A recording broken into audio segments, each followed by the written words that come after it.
All right, so if I remember correctly, and I was reminded, so that helped. One of the last things I remember we did was Priscilla and Aquila. Third paragraph of 28. That's the last thing I remember we did, and it's good to review. Priscilla and Aquila, despite all the bad things which can happen to a marriage, they need not happen. In Proverbs 18:22, we read, "Whosoever findeth a wife findeth a good thing, and obtain favor of the Lord." The virtuous woman portrayed in Proverbs 10 through 31 was also a good wife. Here, among other things, she is pictured as one who will do her husband good and not evil for all the days of her life. A good wife is someone with whom a husband can live joyfully. Ecclesiastes 9, verse 9. A husband and wife can be a good working team as they teach others the gospel, as were Aquila and Priscilla in Acts 18:24 through 26. What are some other good couples that we can read about in the Bible? Zacharias and Elizabeth, yes. They did all things in the favor of the sight of God. Abraham and Sarah, they had their difficulties, but they were strong. They were a tightly knit couple, yes. Huh? Adam and Eve? Yeah. The first couple, yeah, there you go. Well, we can also see throughout the Bible that the couples, these tightly knit couples, also had their difficulties. They also had their problems, but they still worked it out. Some other couples that we know of who could not work things out and were not righteous. Ahab and Jezebel. Ananias and Sapphira, good one there.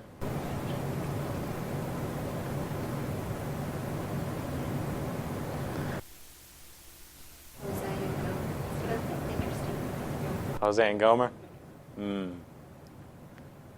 What about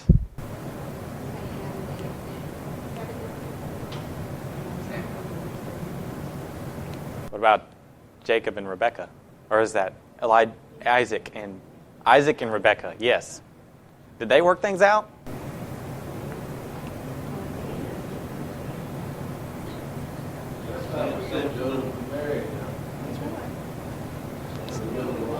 Sir? Samson and Delilah. Are they married?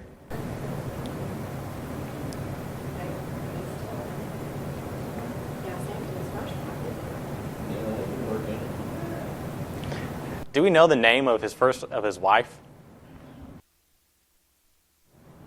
I was reading it earlier.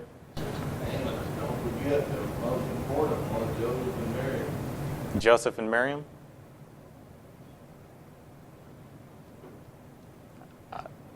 For the couple that worked it out, yes.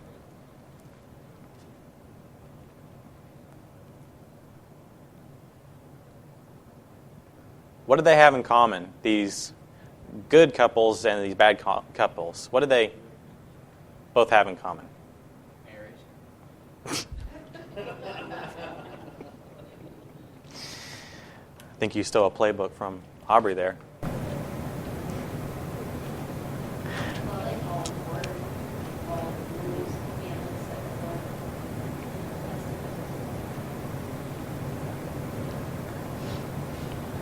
Okay.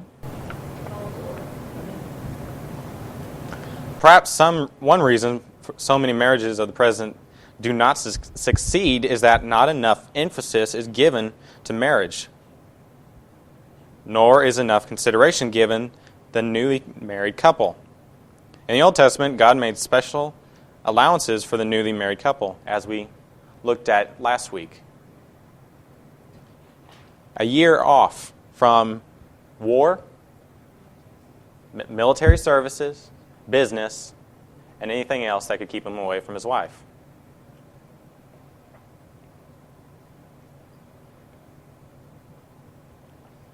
as we looked at last week, sorry. I'm not married, so I can't really give this. But anyway, I don't know what it's like. The first year, you're learning each other. That's what my dad said last week. As Rachel put it, the 5 years, you finally understand them. Mom, Daddy, what do you think? Was it 5 years, or did it take y'all longer?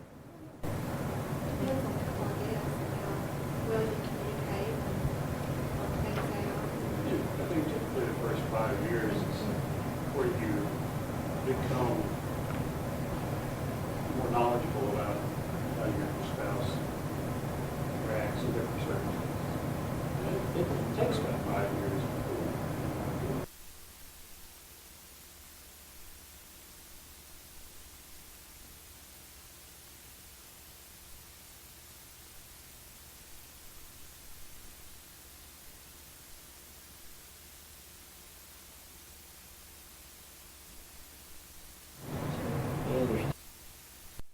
Yeah. Not just that one person anymore. As important as it is for the preacher to marry a good wife, the Bible does not specify qualifications for her. The preacher should do some serious thinking about the kind of wife who would be an asset to his work. Well, all of us young men who are Christians should do hard thinking on that. You don't want to marry just any person, any woman.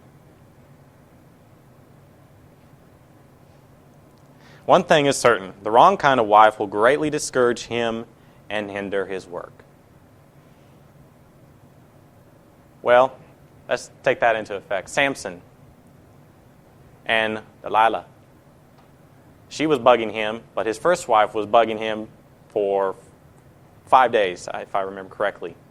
She was nagging him to figure out what the riddle was, the question of the riddle. Was she a hindrance to him?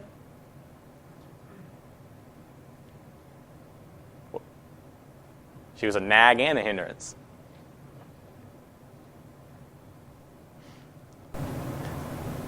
She was being influenced by her family.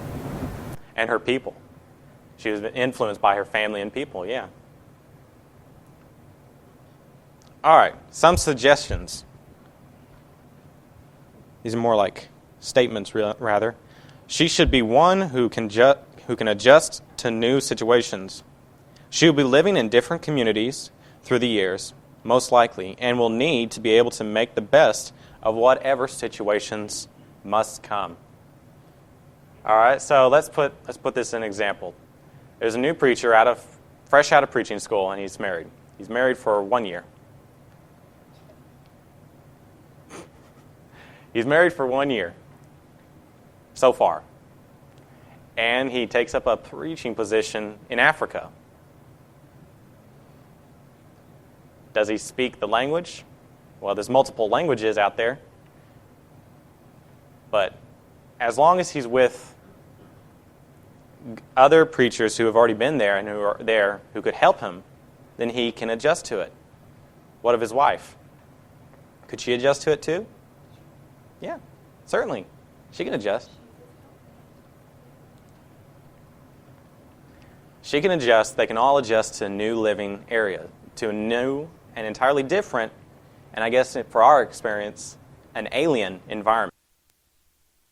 I won't be sleeping on a bed. You'll probably be sleeping on a cot. I slept on a cot. I don't like it.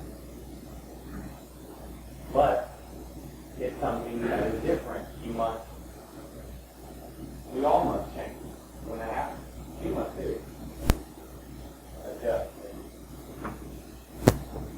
She should not be resentful of the complaints which she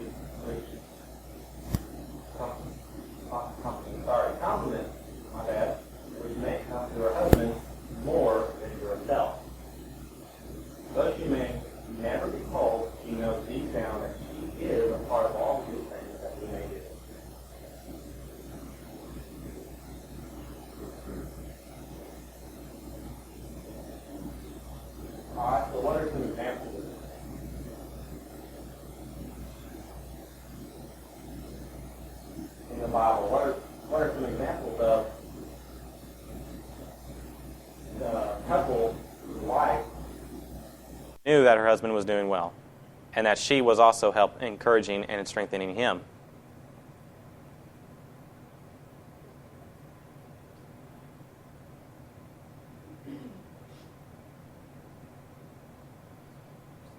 Priscilla and Aquila. Well, I know when Abigail was her husband in Nabal, she was a very wise woman. She knew her husband. She knew Nabal.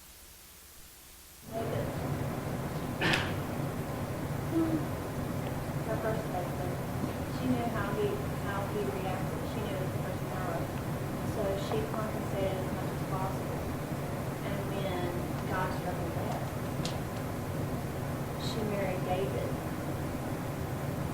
So she was fully aware of how she would be able to help him. She was aware of him. She was aware of her first husband, of his mistakes, and fully aware of his pride, too. She must be able to carry on while he is away in gospel meetings and lecture programs that she cannot attend. She will busy herself with the things that only a preacher's wife can accomplish for him, taking care of his children, keeping the house presentable, and keeping in touch with the work being done at the local congregation.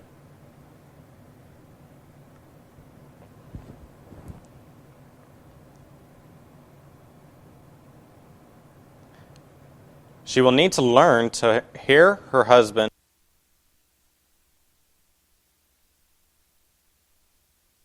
do have a right to discuss the preacher and his work, and there may be times when she has to listen to the discussions. Two kinds of criticism, instructive and destructive.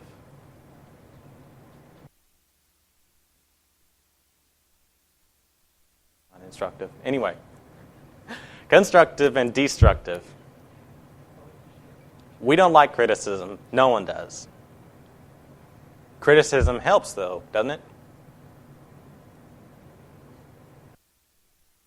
Down? I think it also helps the way it's presented. You know, if you can tell someone's being loving in the way they approach you, the words that they use to help you, that's one thing. But when I think of criticism, how a lot of people won't give it, yeah, they just want to lash out without even concern for you. You know, so I think there is a right way to do it. Yeah. Criticism itself will bring you down, because criticism, whatever the reason is, it's brought on you by something you've said or done, and it's going to make you change. It's either going to make you bitter or it's going to make you better. It's going to make you change the way you do that. In that respect, it's going to improve you, or it can hurt you depending on how you react or how you respond. Two types of criticism, two types of reactions. But it keeps us humble. That's right. It does. Now, criticism will... Now, those people who come up to you and just press your buttons and criticize you without any reason, criticize you for the slightest thing you do, they just want to press your buttons. They just want to see how you will react. That's where parental training comes in. And siblings, by the way. Yeah, but life is, I've heard it being told as life is 10% of what happens to you, 90% of how you react to it.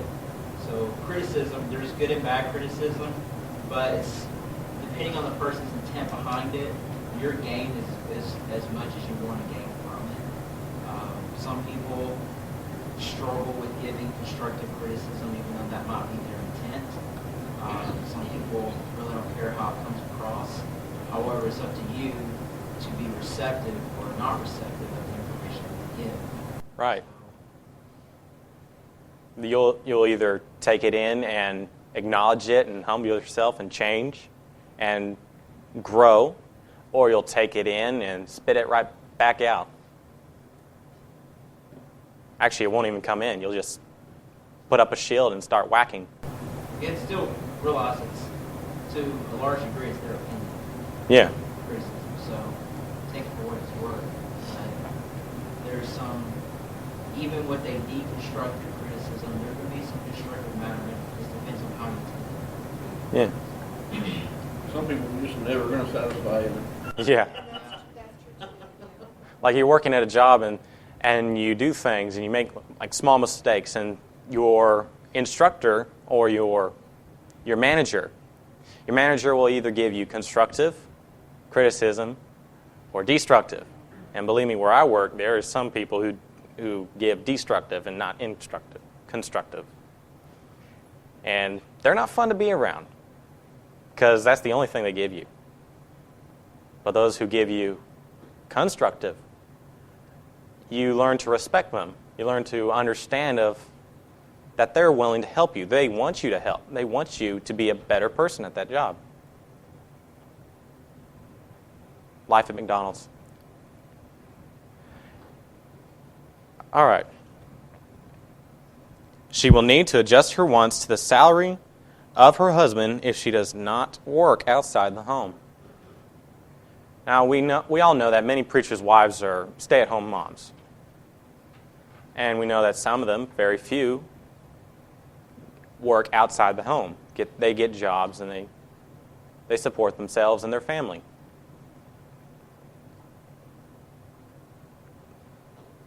It would be an asset if she is a good seamstress, so that she could make most of her clothes, especially if the preacher's salary is too low. Now that makes sense in Africa. Or anywhere. Anywhere, yeah, anywhere. I mean, Frugal workers, use your money wisely.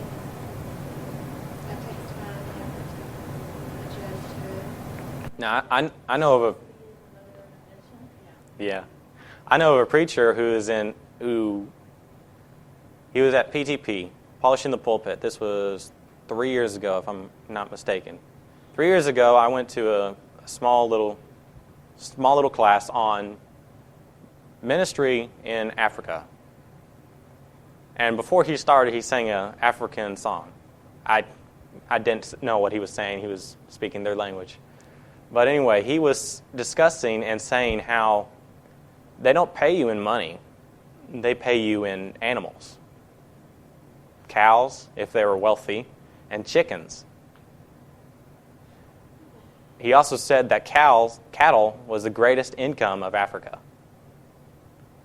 If you had more than 5 cows, you were wealthy. Like you said here, elephants. Yeah, they would.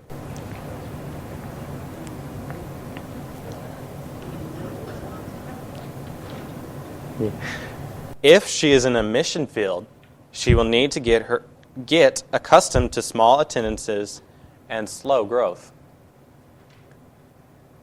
Along with her husband, she will need to understand that it may take years for the work to really begin to grow. The small group must be encouraged to continue working with zeal. Much of the church's attitude toward difficulties will probably be based on that of the preacher and his wife. The emphasis must be on planting the seed of the kingdom and remaining faithful to God, trusting that He will give the increase in due time. We are commanded to go into all the world and preach the gospel to every creature. He who believes and is baptized will be saved, but he who does not believe will be condemned.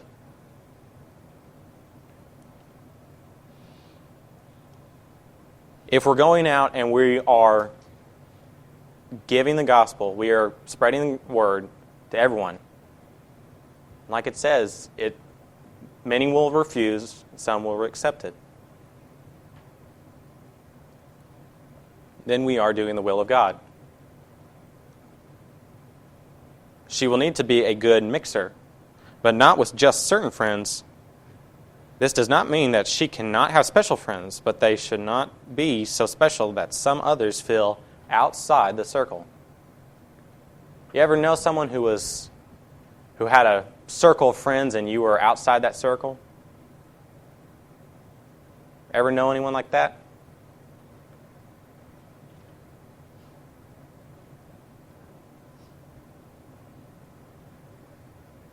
I don't know if I have. I've always been with Christian groups, so Church of Christ group, so I don't know. If there was, I didn't notice it. Well, we're a very small congregation. We've never had people. We've had ages from a few months old to like 70 at a time. And we were never all the same age. Yeah. We've never been the same age. We're all different ages. So Diverse, yes. we've never grown up with children our exact age. We learned to cope with what we had. And there were no closely knit circles here. I mean, there were closely knit people, but there were no private circles. Yeah.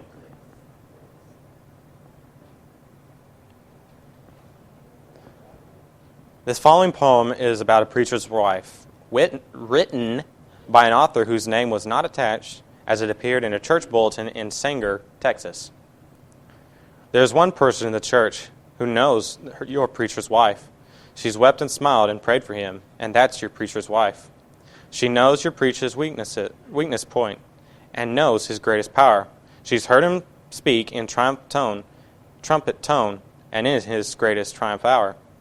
She's heard him groaning in his soul when bitter raged and strife. The strife.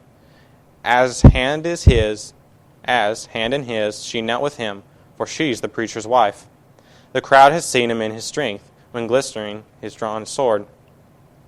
As underneath God's banner's fold, his face the devil's horde.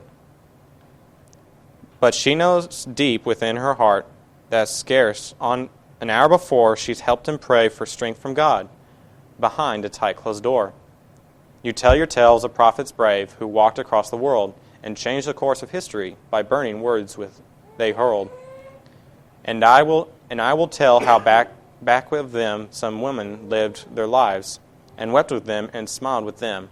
They were the preacher's wives. Would you like to hear from a preacher's wife some good advice to anyone who might become a preacher's wife? Here are some suggestions taken from an article by Hazel Prince, wife of Burl Prince, Nashville, Tennessee. Do not announce what you will and will not do.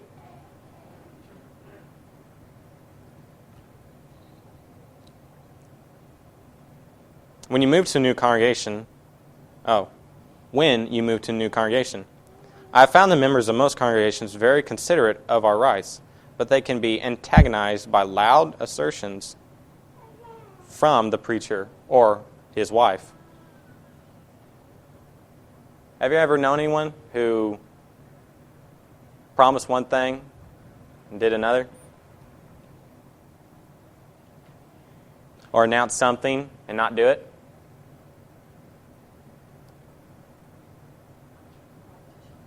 Politicians.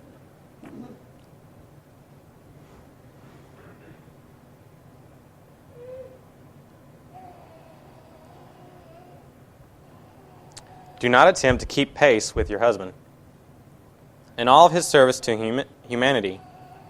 A doctor's wife doesn't consider going with him on all his calls. There will be times when it will be necessary for you to go. Sometimes, and times it will do good to go. But every thinking person knows you have a responsibility to your children and household duties, which forbid you taking in equal share of your husband's work. The clinging vine wife is usually soon resented by the congregation.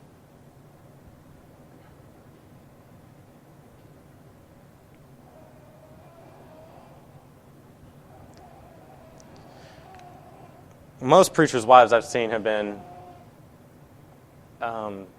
very outgoing, but not someone who would, want to be at certain groups and do certain things and try and keep up with her husband. I've never seen that.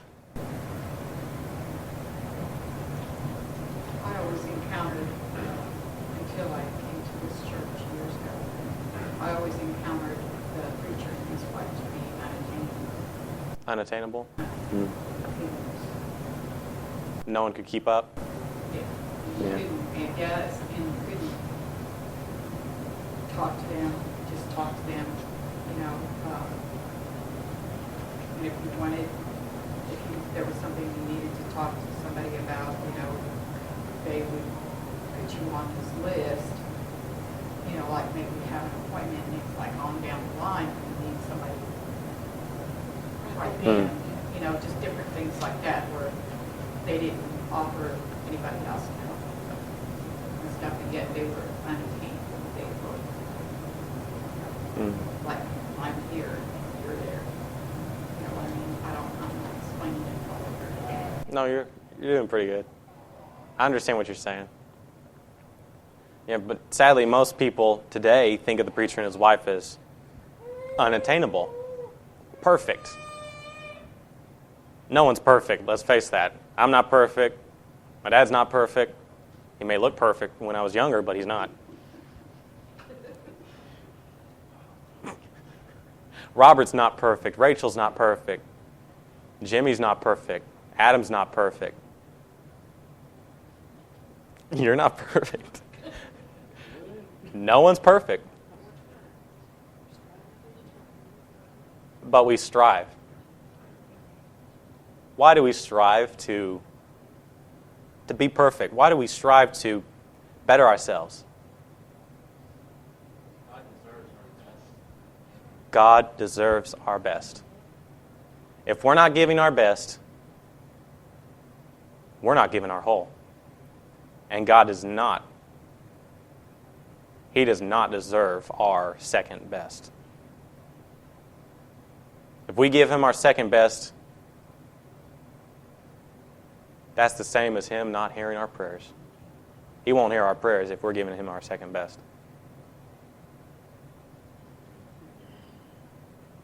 That is why we strive, because if we strive, then we do.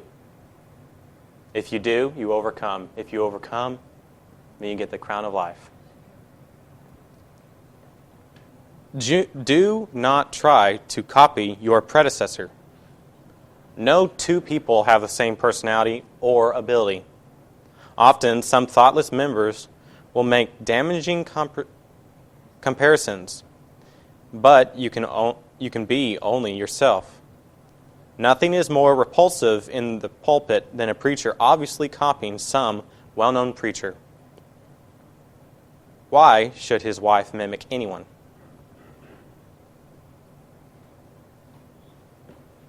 I may take a lesson from, say, Paul Wilkinson. I won't preach it like him. There's no way I could preach it like him. Everyone has their own unique style. Johnny Ramsey. You think anyone could mimic him? I don't know if it's, to me, just my opinion, I don't know if it's repulsive if I hear somebody being like, or sounding like somebody else because that person made an impression on me. There's a style that you might like and you might want it. You might see that as something that, hey, I really like that style, I really want to appreciate it like that. But at the same time, respect that every person's individual, every person's unique. Yeah. And that you won't be able to 100% mimic someone else's style, but develop your own. And as long as it's within parameters of the gospel, do what suits you best, as long as you're preaching the truth. Preachers can have a profound effect on everybody. I mean, Johnny Ramsey had a great number of people who he's inspired them to get into this.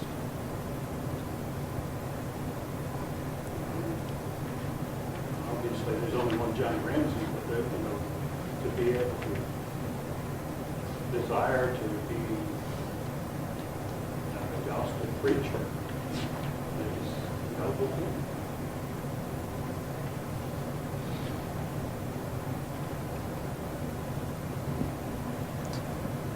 Now, if you mimic someone for a short little period, when you say a quote, you quote something from a famous preacher. Well, you quote it, but you're not mimicking him. But if you know someone who was there previously, who was at the congregation preaching before you, and you knew him, and you tried your best to mimic him. His preaching style, his waving of the hands. Some preachers you can just see are like, it's their style. And if you tried to be that way, then yeah, it can be repulsive because you are trying to be that person. You're not. No one is. Never try to take the leadership in all the ladies' work. Remember, uneasy lies the head who wears the crown. It is better to be a loyal worker when you can, rather than to have charge of this and that. If you have a special talent and are asked to do so, use it. Being a preacher's wife never automatically qualified any woman for leadership. It is a big job just to take care of the preacher.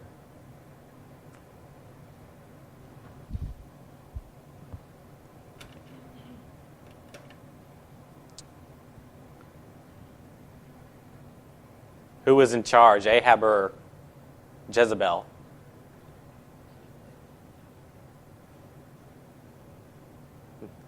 Jezebel.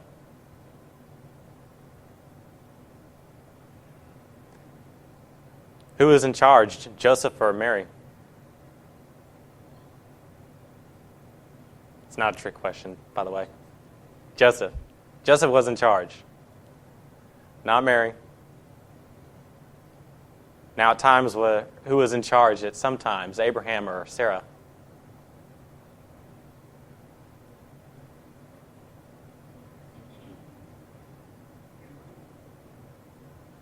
Abraham was in charge. Sarah suggested things. Yes. Can a wife suggest things? Sure. Yeah. They have a right to speak. They're not that silent partner in the back who can't say a thing. They can speak. They can suggest, but they have no authority over the man.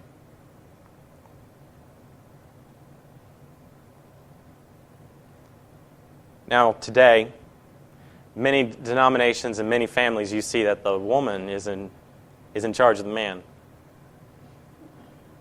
Well, one reason for that is because the man doesn't know how to take charge.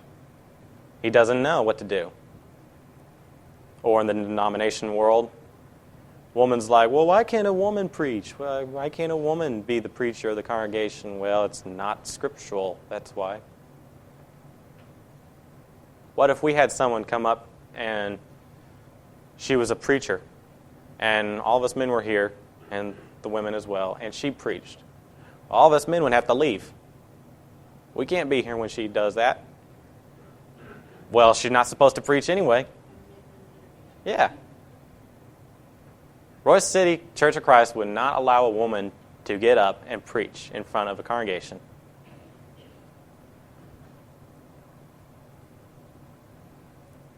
Do not form a clique around yourself. Okay. Is that French? Okay. Do not form a clique around yourself. You will have some friends, but your lengthy visits with them should be made in the homes and not after the church services to the exclusion of others. A kind word and a sincere interest in all you can possibly greet will never be forgotten. Why do you think we congregations have visitors that keep coming back? Huh? They like being there. Do they? They feel welcomed, yes. They feel welcomed, and with that welcoming effect, they also see the truth. If we were the type who would see someone come in and we'd be like, oh, hello, welcome to Royse City Church of Christ. Pleasure to have you today. Would they continue coming through that door, or would they probably turn around and go out? If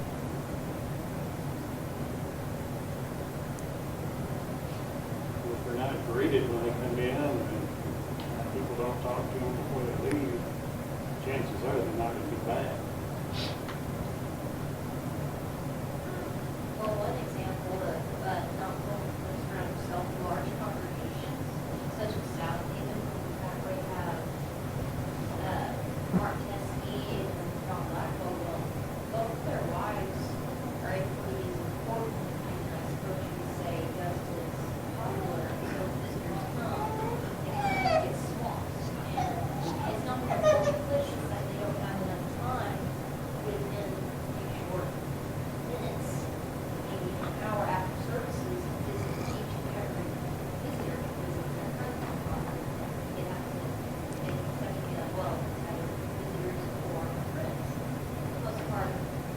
shouldn't be the visitor, Yeah, like that outside of doesn't church. always happen because it's a visitor, come back to the old visitor, but priority should be visitors. If your friends, they're members there, they're always going to be there. Yeah, you're. Be there, but visitors, you don't know whether they'll come back, and it's kind of stage part of your duty as a member of the Lord's church and as a member of that congregation, whether or not you are the preacher's wife or not. So, like, visitors, they feel encouraged to return. It's a good congregation. We can visit once again. Yeah, I mean, big congregations, it's kind of hard to. It's hard to notice when someone's not there, unless you're a very tightly knit congregation. That can be hard because of the number of people there. 400 plus members, and you say 10 people are missing. Would you notice they're missing? Well, the head counter would. But do their friends know they're missing?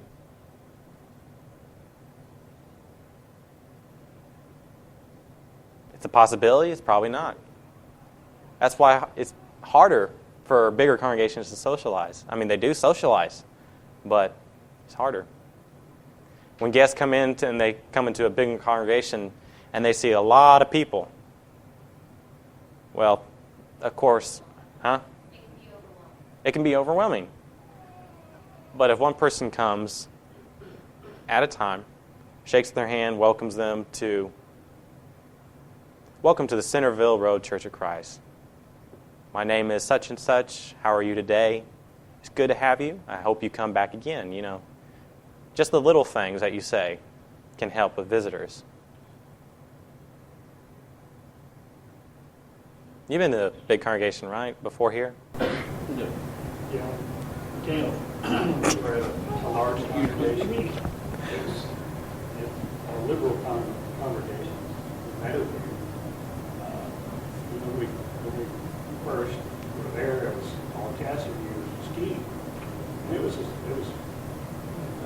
people. That was before it was liberal, right? 200 people. There was a building that we were in. It was a smaller building. Where the foyer was, the foyer probably was maybe a quarter the size of the building, and everyone had to go through the foyer, go in the auditorium. You know, so everybody, as they were going in, you know, it was kind of slow going in because people were coming in, everybody said hi to each other, you know. And they came in and went, well, you know, they bought some land and built a new building, a nice big new building. And moved out there in the foyer. It was about a third the size of this auditorium here. So it made it a lot easier for people to come in, get out. But when you did that, you lost the intimacy of the interaction between everyone. So it was easier for people to slip through the cracks, as it were. Yeah. It made it easier to be missed because not everybody saw everybody. But in that respect, going in a larger congregation, you don't have that intimacy that you can have in a small group. There's just no physical way that you can be in two places at the same time. So it behooves all of us, even in a small congregation, a large congregation, to try to notice people, to make sure that everyone is well and feels well. Yeah, well, last thing before we end this, because I kind of got off track by talking about that. How could we put that in a woman? Well, mainly, preachers' wives, you see them, they're the ones who mainly socialize. Now, the preacher will socialize, but not as much as his wife. The women of the congregation will socialize more than a man. It's, I think it just depends on yeah, just the personality. Me, hi, welcome, how are you? And I'm off. Well, my mom likes to socialize a lot when she gets the chance. And The women of the congregation, they're the ones who, they do the potluck planning, they do the kitchen planning, they help out. And that's their personality, that's what they do. We men would probably be talking about fishing, hunting,